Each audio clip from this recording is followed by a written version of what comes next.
گڑ گڑائیں گے، گریہ زاری کریں گے تو آپ کا کوئی مسئلہ ایسا نہیں، کوئی پریشانی ایسی نہیں کہ جس سے آپ کو نجات حاصل نہ ہو۔ اللہ رب العزت سے آپ جب دعا کریں گے تو آپ خود اندازہ لگا سکتے ہیں کہ اللہ کرم فرمائے گا کہ نہیں فرمائے گا۔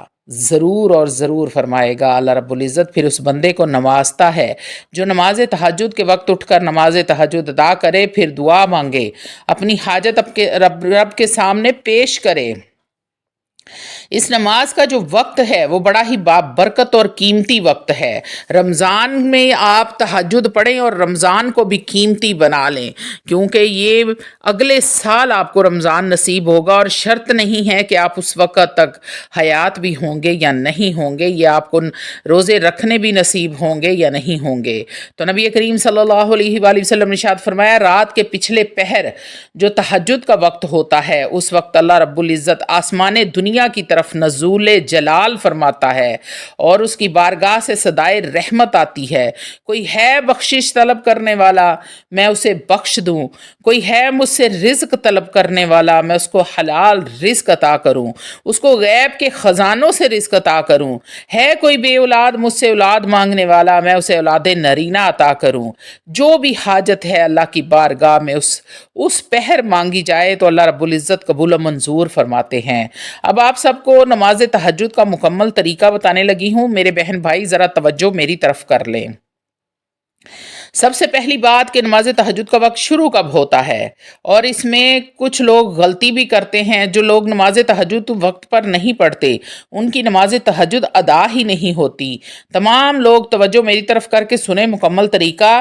اللہ والو، نماز تہجد کا وقت جیسے ہی آپ نے نماز عشاء ادا کر لی تو اس کے فوراً بعد نماز تہجد کا وقت شروع ہو جاتا ہے، اور اس کا وقت ختم کب ہوتا ہے؟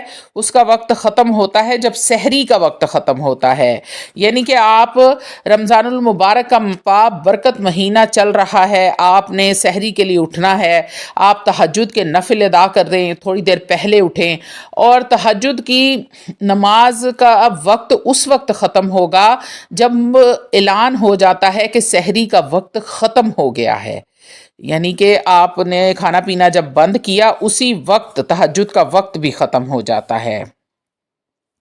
یہاں پر آپ لوگ جو غلطی کرتے ہیں جس کی وجہ سے آپ کی تہجد کی نماز نہیں ہوتی، وہ غلطی کیا ہے؟ غلطی یہ ہے کہ آپ لوگ سمجھتے ہیں کہ جب فجر کی اذانیں شروع ہوتی ہیں تب فجر کا وقت شروع ہوتا ہے، تب تہجد کا وقت ختم ہوتا ہے۔ بہت ساری جگہوں پر نماز فجر کا وقت گھنٹہ آدھا گھنٹہ پہلے پڑھی جاتی ہے، تو لوگ کیا کرتے ہیں، لیکن رمضان میں ہر جگہ پر ایک ہی وقت میں اذان ہوتی ہے، تو اس لیے رمضان میں نماز تہجد کا وقت مقرر ہوا ہے کہ آپ نے سحری جب کر لی یا سحری آپ بعد میں کریں گے، اس سے پہلے تہجد پڑھنا چاہتے ہیں تہجد پڑھ کے سحری کریں۔ سحری جب آپ کا سحری کا وقت ختم ہوگا تو اسی وقت تہجد کا بھی وقت ختم ہو جائے گا۔ جیسے ہی اذان ہوگی تو نماز فجر کا وقت شروع ہو جائے گا۔ نماز تہجد کا، ان کی تہجد، جو لوگ اذان تک تہجد پڑھتے ہیں ان کی نماز تہجد ادا نہیں ہوتی۔ اللہ والو، نماز کی شرائط میں ایک شرائط یہ بھی ہے کہ جب آپ کوئی بھی نماز ادا کریں تو اسے اس کے وقت پر ادا کریں۔ نماز عشاء سے لے کر فجر کی نماز سے پہلے تک آپ نماز تہجد ادا کر سکتے ہیں۔ اب یہ کیسے پتہ چلے کہ نماز تہجد کا وقت ختم ہو گیا ہے؟ آپ کی آسانی کے لیے آپ اپنے موبائل میں پلے اسٹور سے ایک ایپ ڈاؤن لوڈ کریں، ایپ کا نام ہے پرے ٹائم۔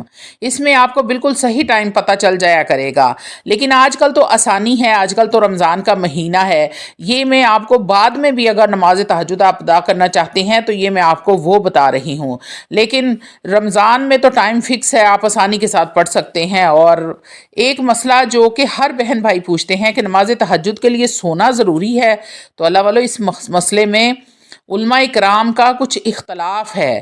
کچھ کہتے ہیں کہ سونا ضروری ہے، کچھ کہتے ہیں کہ سونا شرط نہیں ہے، لیکن میں ان علماء اکرام کی پیروی کرتی ہوں جو کہتے ہیں کہ نماز تہجد کے لیے سونا ضروری ہے، چاہے آپ کی 5 منٹ ہی کیوں نہ آنکھ لگے۔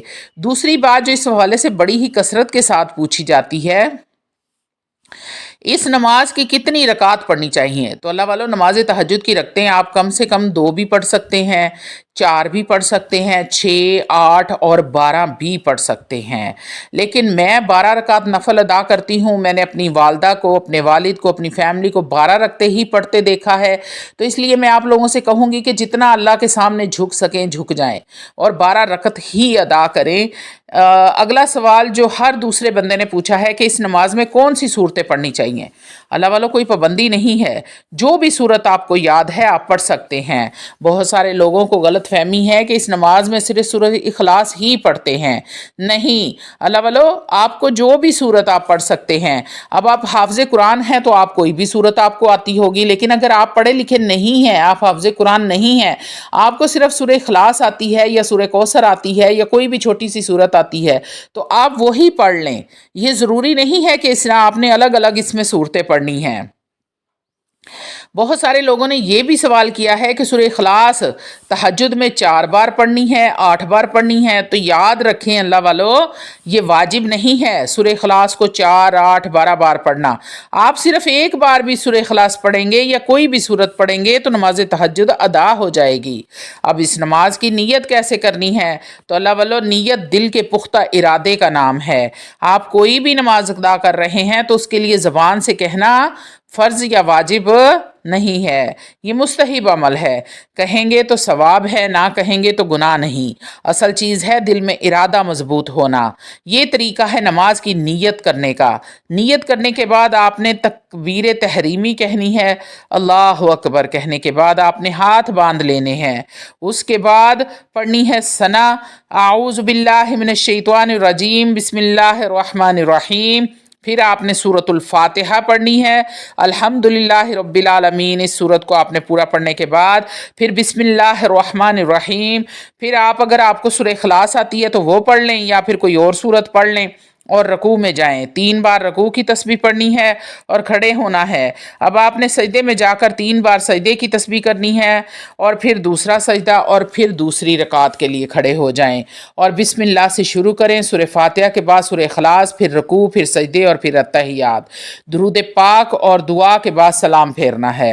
اللہ والو بس یہی طریقہ ہے نماز تہجد کا۔ امید کرتی ہوں کہ آپ میرے بہن بھائیوں کو مجھے کال یا میسج کرنے کی ضرورت نہیں پڑے گی، میں نے ڈیٹیل کے ساتھ آپ کو طریقہ سمجھا دیا ہے۔ عام سا سمپل سا طریقہ ہے نماز کا، نیت تہجد کی کرنی ہے آپ نے، اور اسی طرح آپ نے 2 رکعت کر کے نماز تہجد کے جو نوافل ہیں وہ ادا کر لینے ہیں۔ اور کچھ لوگ 4 کی نیت سے بھی نوافل ادا کرتے ہیں، لیکن 2 رکعت کر کے پڑھنا نہایت افضل ہے۔